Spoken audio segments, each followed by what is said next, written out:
Hey, Sasha. So this is an answer in regards to your question about incoming email and the webhook listener. So I just spent last few minutes doing a little bit of research, and what I found is that Zapier provides a incoming email trigger, so new inbound email. It's from their email Parser app, and what you can do is you can set up it to trigger when a new inbound email is received to an email address that Zapier provides. So here is an example of what that email address would look like. And then what you do is you can send an email to this address from anywhere, from like your personal inbox account, from a text email from Groundhogg. It really is totally up to you. And then it'll just ask you to do a test. And here is, I sent an email from my personal email account.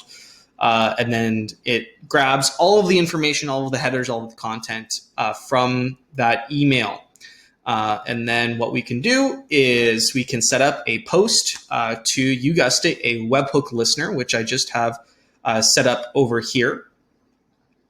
And going back to Zapier, we can then set up the action. And what Zapier allows is you to pull out parts of that email. For example, the from email address and the from name.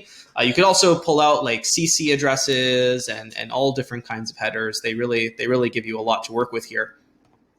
So I just have it set up to pass the name and the email address and just sending it to my webhook listener as JSON.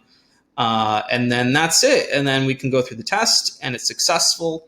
And then in the webhook listener, I'm just mapping the email and name to email and full name. And it's as easy as that. And that's how you can start off a funnel based on incoming email with a webhook listener in Groundhogg.